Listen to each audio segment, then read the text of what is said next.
তো আমরা অটল টানেল থেকে ওই যে অটল টানেল বেরানোর গেটটা ওখান থেকে হেঁটে হেঁটে হেঁটে হেঁটে আমরা এত দূর এসেছি। তো কিমে যেটা হয় সাফোকেশন যেটা হয় শ্বাসকষ্ট যেটা হয় এখানে সেই জিনিসটা নেই। খাওয়া হয়ে গেলে এরপর আমরা বেরিয়ে যাবো। আমরা যাবো আগে সিচু যাবো, তারপরে আসার পথে রিটার্ন, কারণ 10টা বাজে অনেক টাইম আছে। আসার পথে কোকসারটা যাবো এখান। Good morning from Manali hotel. বাজে এখন সকাল 8টা। চা আমাদের চলে এসছে, ওখানে রাখা রয়েছে। তো আমরা আজকে যাবো হলো শিশু, আমাদের ডেস্টিনেশন হলো আজকে শিশু। তো আমাদের গাড়ির টাইম ছিল 8টা, আসছে গাড়ি। তো বাইরের যদি এখন সিচুয়েশনটা বলি তো ঠিক এইরকম। কিছুক্ষণ আগে ফগ ছিল, প্রচণ্ড পরিমাণে ফগ ছিল, শান্ত। ওই যে দূরে রেখা দেখা যাচ্ছে পাহাড়, ওখানে বরফ জমে আছে। তো আমরা শিশুর জন্য রওনা দিয়ে দিয়েছি। चलो আমাদের ড্রাইভার দাদা, আপনার নাম क्या है? अजय नाम है। तो अजय दा आज हम लोगों को लेकर जाएगा उधर। বাকি রাস্তায় যেতে যেতে যে ভিউ পয়েন্টগুলো পড়বে সবই তো শেয়ার করবোই, বলার কিছুই নেই। তো এখন আমরা যাচ্ছি, রোডের অবস্থাটা দেখাচ্ছি। এখন পুরো ফাঁকা রোড, কেউ নেই। তো দেখুন সামনে যে সিচুয়েশনটা দেখায় ঠিক এইরকম। পাহাড়ের উপরে সূর্যের অল্প আলো পড়ছে, আর বরফে যে বরফ যে পড়ে রয়েছে সেগুলো কালারটা পুরো ইয়েলো কালার লাগছে, অসাধারণ। পাশ থেকে এই নদী খুবই সুন্দর লাগছে দেখতে।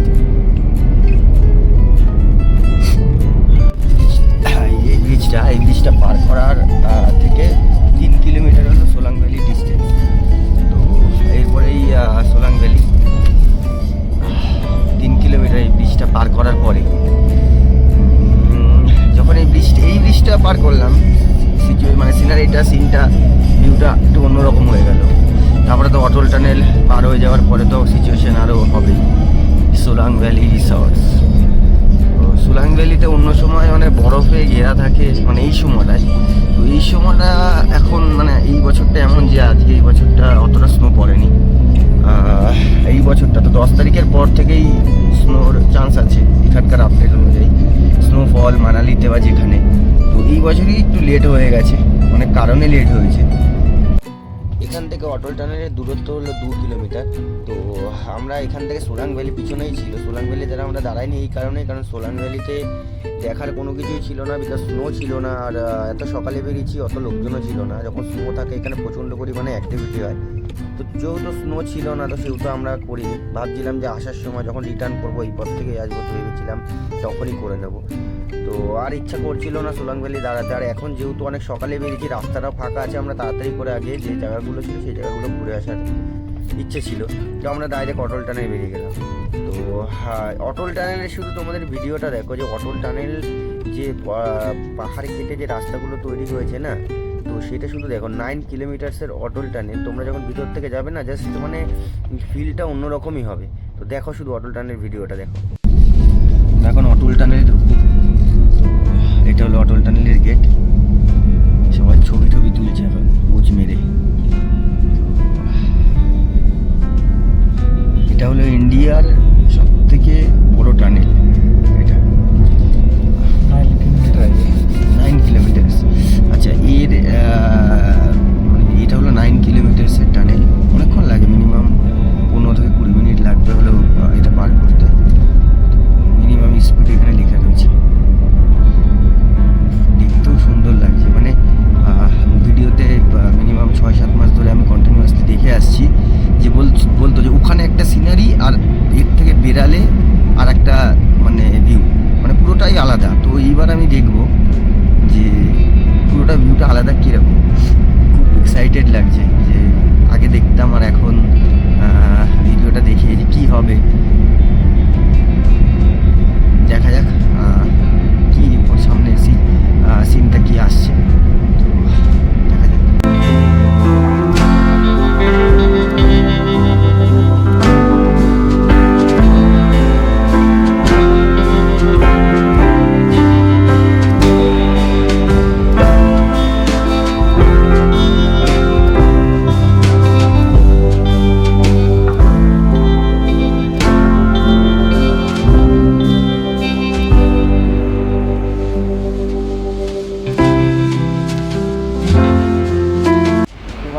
এসেছি অটল টানেলের বাইরে। ওখান থেকে আর এই দিকের দৃশ্যটা যে আমি ভিডিওতে দেখেছিলাম, যে বলতো যে পুরোটাই আলাদা, সত্যি আলাদা। আর সত্যি খুবই ঠান্ডা, খুব ঠান্ডা। আমি হাত করতে পারছি না, আমি ভাবিনি আমি বরফ নেই মনে হয়। তো একবার যদি বরফের সেটা বলি, একবার দেখি বরফটা।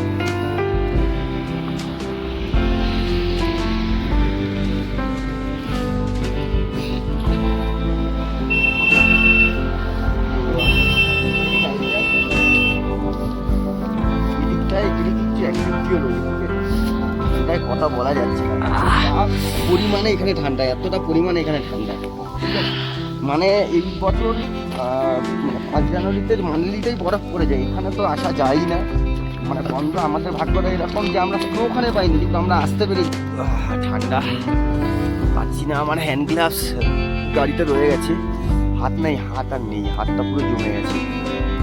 ঠিক আছে, এখান দিয়ে আর হয়ে গেছে অটল টানেলের এখানে আমার ঘোরা জিনিস। এবার এখান থেকে যাবো শিশু, তারপরে কোকসার। অনেক টাইম, এখন বাজে হলো 9:30। ঠিক আছে, বরফ নিয়ে চলেছি এখন, বরফ সবই হার্ড হয়ে গেছে। ঠিক আছে, কোনটা মানে হাতে তো জমে গেছে না, কোনটা ভার কোনটা হালকা কিছু বুঝতে পারছি না। মানে হাতটা যদি কেটেও নিয়ে চলে যায় তো কিছু বোঝা যাবে না, এতটা পরিমাণে ঠান্ডা। তো আমাদের এই সত্যি কথা, এই ভাগ্যটা ভালো যে আমি চেয়েছিলাম যে স্নোফলটা হোক বা এই হোক, স্নোফলটা হলে না আমার এইসব জায়গাগুলো সব বন্ধ হয়ে যেত, মানে এই জায়গাগুলো আমি ঘুরতে পারতাম না। ঠিক আছে, তো আমার ভাগ্য বলে যে এইসব জায়গাগুলো ঘুরতে পারছি, স্নোফল পাইনি, তাতে কি হয়েছে, স্নোটা তো পেয়েছি। এটাই অনেক আমার কাছে, আর ঘুরতে পারছি ডেস্টিনেশনগুলো, ঘরে বসে নিই। স্নোফল হলে ঘরে বসে থাকতে হতো, স্নোফলটা শুধু একদিনের স্নোফলের মজা নিতাম, বাট স্নোফলটা ভাগ্যেরই ব্যাপার। বাট ঠিক আছে, এনজয় করছি আমরা, প্রচণ্ড পরিমাণে এনজয় করছি। তো অটল টানেল পার করে চলে এসেছি আমরা। এখানে আমাদের গাড়ি তো ওখানে পার্কিং রয়েছে, আর এখানে অটল টানেল পার করেই অনেক খাবারের দোকান আছে, ম্যাগি, ডিমের পোচ, অমলেট। তো আমরা এই দোকানটায় যাই, কী কী পাওয়া যায় হালকা করে কিছু খেয়ে নিই, যেহেতু আমাদের ব্রেকফাস্ট এখন হয়নি, তো অল্প করে কিছু খেয়ে নেবো। কে মিলেগা দাদা?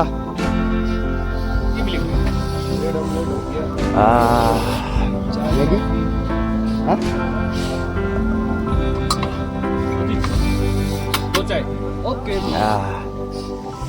एक काम कीजिए, वेज मैगी दीजिए 2, ठीक है, और चाय बाद में देना, अभी मत देना चाय, ठीक है। अभी 2 मैगी बना दो और ऑर्डर দিয়ে দিলাম ম্যাগি। ঠিক আছে, প্রচণ্ড ছবি তুলেছি, প্রচুর পরিমাণে ছবি তুলেছি। জাস্ট এই মতলব এইটা যে দেখার মজা আর এখানে খাওয়া, এই ফিল নেওয়ার জন্যই এত দূরে আসা, এত দূরে কয়েক হাজার কিলোমিটার দূরে আসা বাড়ি থেকে। আমাদের বাড়ি কলকাতা, দমদম এয়ারপোর্টে। তো ওখান থেকে এত দূর আসা শুধু এইগুলো দেখার জন্য। ম্যাগি আসুক, তারপরে কথা হচ্ছে। ম্যাগি আমাদের কমপ্লিট, সাথে ডিমের পোচ নিয়েছি। ম্যাডামের খিদে পেয়ে গেছে।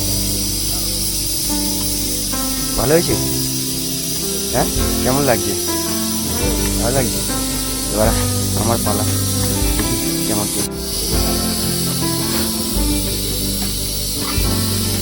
খিদে পেটে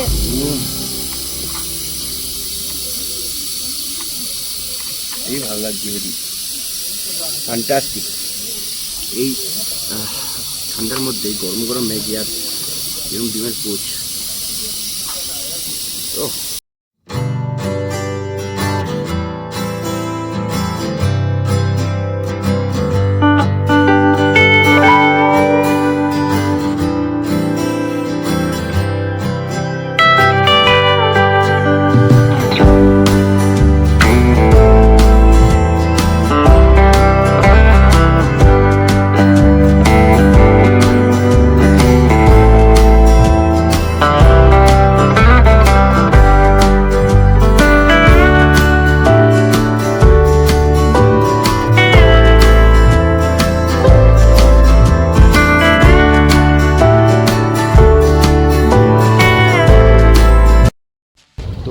আমরা পৌঁছে গেছি শিশুতে।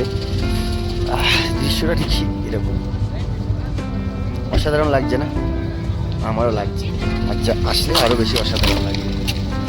আর ওদিকটা হচ্ছে শিশু লেক, যেহেতু ওই লেক ছিল ওখানে বরফে ফ্রোজেন হয়ে গেছে জায়গাটা।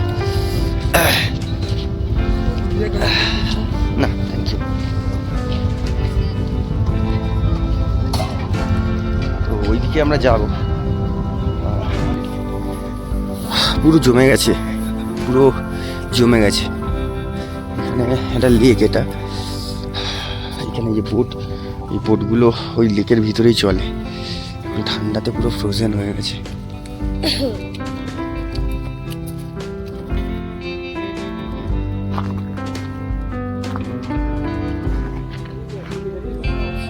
हाँ क्या स्पोर्ट्स ये लेक में नहीं करना।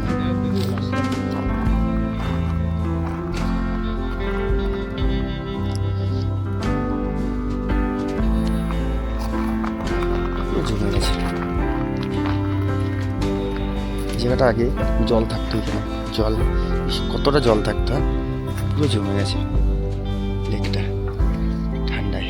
ভিতর খুঁজলে এখন যদি ভিতরে খোঁজা যায় তাহলে জল পাওয়া যাবে এর ভিতরে। কেমন লাগছে দেখতে? স্নো টাইমে আসলে না এইসব জায়গা পুরো স্নোতে পুরো ভরে যাবে, এইসব জায়গা পুরো স্নোতে ভরে যাবে।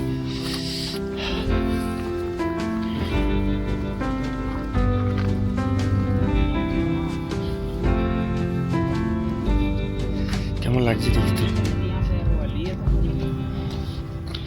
যদি পারেন অবশ্য করে একবার এই মানালিতে আসবেন। বরফের সময় হয়তো পুরো হেভি বরফ, যদি খুব ভাগ্য ভালো থাকে। কারণ আমি এখন জিনিসটা যেটা বুঝতে পারলাম যে প্ল্যানিং করে আসলে হয় না, ঠিক আছে? কারণ আমি অনেক প্ল্যানিং করেছিলাম 3-4 মাস ধরে, এই ভিডিও সেই ভিডিও ওই ভিডিও, তো অ্যাটলাস্ট গিয়ে এই পেলাম, এর উপরে কিছু নেই, এটাই শেষ, ঠিক আছে? তো মানে আমি ভেবেছিলাম মানালিতে বরফ পড়বে, তো মানালি কেন, শিশুতেই বরফ নেই। তো যাই হোক পেয়ে গেলাম। তো প্ল্যানিং করবেন না, যখন নিউজে বা কোনো কিছুতে শুনবেন যে পড়ছে না, তৎকালীন টিকিটটা কাটবেন, সোজা বাস আছে, বাস ধরবেন, মানালি চলে আসবেন। এখানে এসে অ্যাভেলেবেল যে কোনো গাড়ি এটা বুক করে দেবেন 4-5 টাকা। 4-5 জনে আসলে খরচা কমে যাবে, একা যদি আসেন একটু খরচাটা বেড়ে যাবে। বাট এবার 2 জনে আসবেন একটু খরচাটা বেশি হবে, এটা দেখতে পারবেন। প্ল্যানিং করে তো আমি আর কোনোদিনও আসবো না, এরকম দেখবো যখন আসবো হঠাৎ করে তৎকাল টিকিট কাটবো, তাতে যদি বেশি লাগে টাকা বেশি দেবো, দিয়ে আমি চলে আসবো। এরকম প্ল্যানিং করবো না। ভাবলাম এই গাছগুলোতে এরকম ভরে থাকবে বরফ, ওই রাস্তাগুলো দিয়ে বরফ থাকবে, পুরো মানে বলার কিছু নেই আমার, আর মনটা পুরো খারাপই হয়ে গেল আমার। सर मैम उधर जाओ, सेफ्टी पहनो।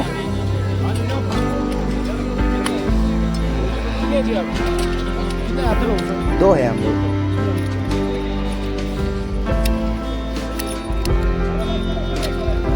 आ जाओ जी आप। पिक करिए इसको प्लीज। कहाँ से हो? कोलकाता। कोलकाता सर। मैं बोध गया। हाँ बोध गया। भूत क्या कहा है? बिहार सर। ओ पटना गया जानते हैं ना? अच्छा, अभी स्नो नहीं गिर रहा है इधर, शिशु में तो बहुत स्नो रहा था इसका। बर्फ गल गया।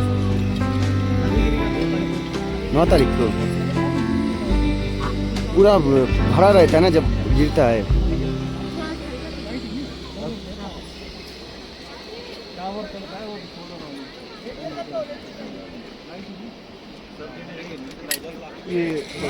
তো এটা যখন পুরি দিল না, পুরি দেওয়ার পরে মানে এই যাওয়ার সময়টা এইবার আবার আমার ভয় চালু হয়ে গেল যে ওইখানে, কারণ ওইখানে যে আমরা হামতা পাসে করেছিলাম না, ওটার থেকে এটা হলো তার থেকে বেশি হাইট।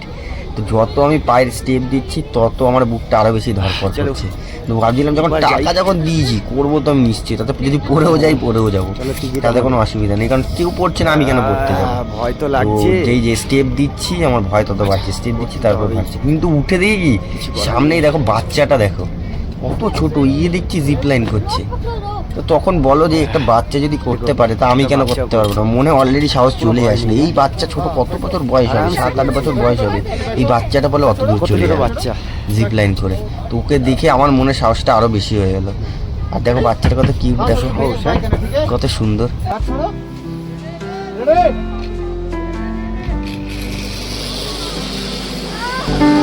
আরে বাপরে,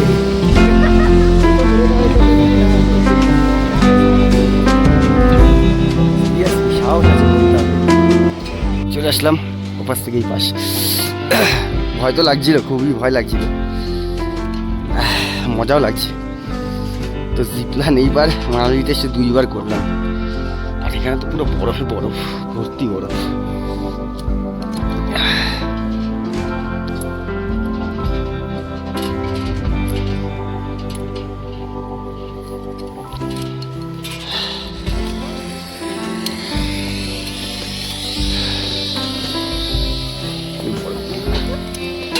থাকবো না।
শিশু সফর শেষ, বাই বাই শিশু। এবার আমাদের যাওয়ার পালা। কক্সার আর যাব না, অনেক বরফ খেলে ফেলেছি। সেমই এরকমই হবে কক্সার।